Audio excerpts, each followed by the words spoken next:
Hi, my name is Deb Tucker. I'm here today to talk to you about making migrating geese and about one of the newest items in our web store, our technique sheets.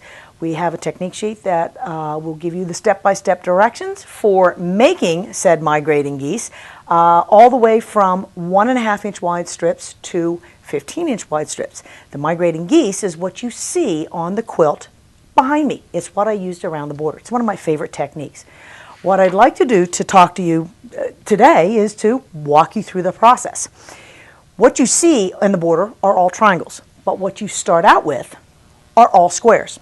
The squares that you start out with are listed on the chart, and you're going to see two different types of squares. What you're going to start out with are geese squares. They're usually dark in color, and background squares. In this case, they're going to be light in color. These are 5 1/4, these are 4 7/8 to be able to make the strip the same size as the strip behind me. Once you've cut your squares, now I do have to tell you, do not round these squares up. In many of my techniques, I'm actually having you cut the squares a little bigger. This is a precision cut technique. There's no room for rounding. Please cut the strips, even though it's that awful number of 7/8. Please cut those squares that 4 7/8 inch measurement and the 5 1/4. Do not round them up. And use your best skills, your best cutting, your best sewing, your best pressing skills. Once you've cut those initial squares, what you're going to do is you're going to take each one of the geese squares and you're going to cut them in half diagonally from corner to corner. Again, use your best skills. Then what you're going to do is you're actually going to take one of the background squares, you're going to take one of the goose triangles, line the pieces up so that their raw edges are carefully aligned, and then you're going to proceed to do something a little bit odd.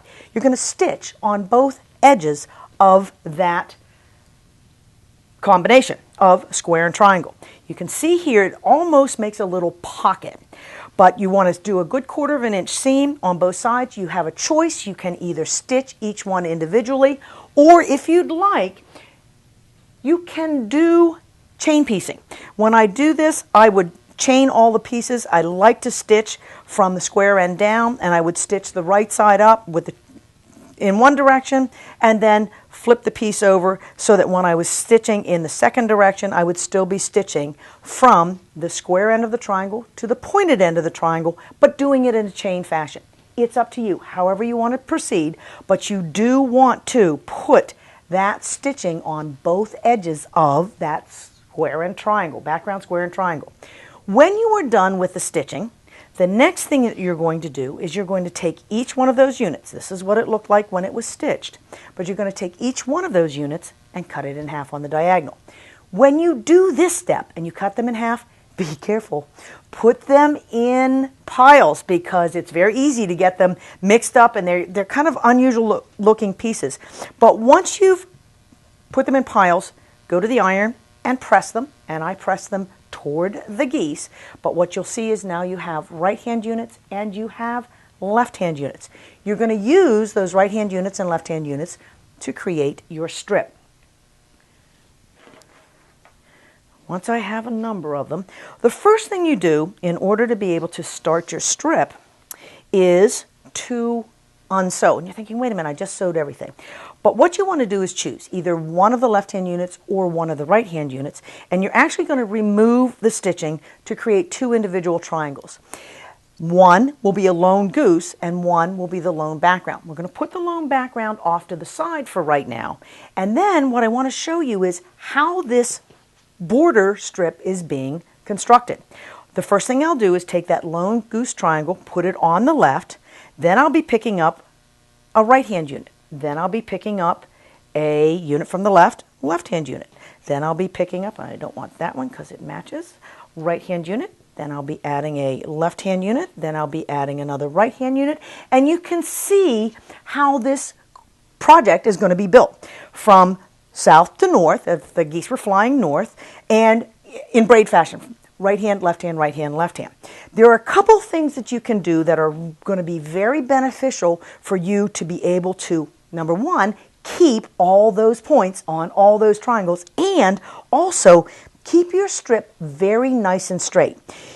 It takes a little bit of time, but it's really worth doing. What I want you to do on each one of your units, your right-hand units and your left-hand units, is I want you to mark 1/4 of an inch future sewing seams. These are X's, kind of X marks a spot. To do that, all you simply need to do is use some type of 1/4 of an inch guide. It can be a regular ruler. I like to use my Quilter's Magic Wand, but then mark where your 1/4 of an inch seams are going to be.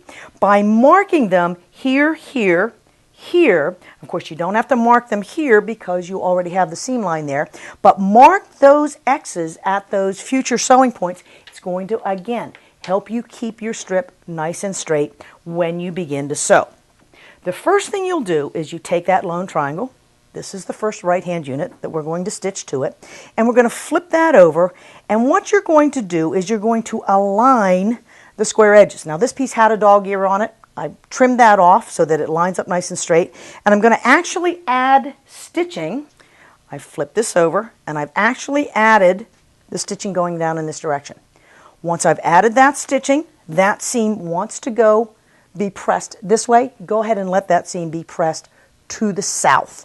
Every other seam is going to be pressed the way that the geese are flying. So this is what we had. We flipped it over. We did a partial stitch and press the seam going in this direction. Now we're going to proceed to add a left-hand unit. Picking that unit up, clean off the dog ear that's at the 90-degree corner so that when I flip it over, I'm going to have the 90-degree corner lining up and the 45. This is an easy one. Just put your 1/4 of an inch stitching in there and you're going to have piece number 2 added. And when you have stitched that, make sure that you press that seam and every other seam going north. These are spring geese, and again, they're going north. When it comes to adding the next unit that goes on to the right-hand side, this is where you want to pay attention to those X's. You'll flip this over, and what will happen is the square corner will line up, but there's no real easy match point down here. Simply put a pin. Put a pin through the X here, through the X here, and what will happen then, once you have that pin there, and you do your stitching, when you open this up, what you're going to find is not only will you have all the points on your triangles, but your edges will be nice and straight. I'm going to pull out a piece here that you can begin to see. I'll continue to add my units in the same manner, adding a right hand and a left hand, but what you can notice is that all of the edges, because I've done that pinning, are nice and straight. But I want to talk to you just a quick minute or two about finishing off your strip. When you've added enough geese and your piece is long enough, the bottom is pretty easy. When you go to the bottom, what you'll simply do is trim a straight line. Across there, give you a straight edge.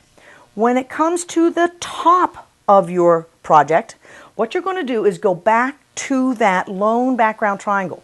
That triangle is going to fit onto this edge. You still have an empty gap here. You can't grab that triangle from the bottom. It doesn't have enough seam allowances on it to be able to fit there.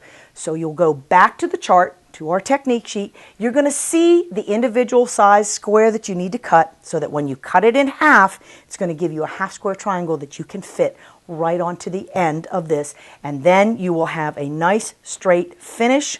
Come back, clean up your dog ears along the edge, and you're going to be ready to add your Migrating Geese strip to your future quilt projects.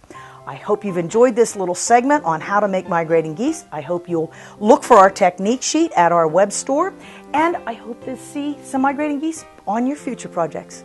Enjoy!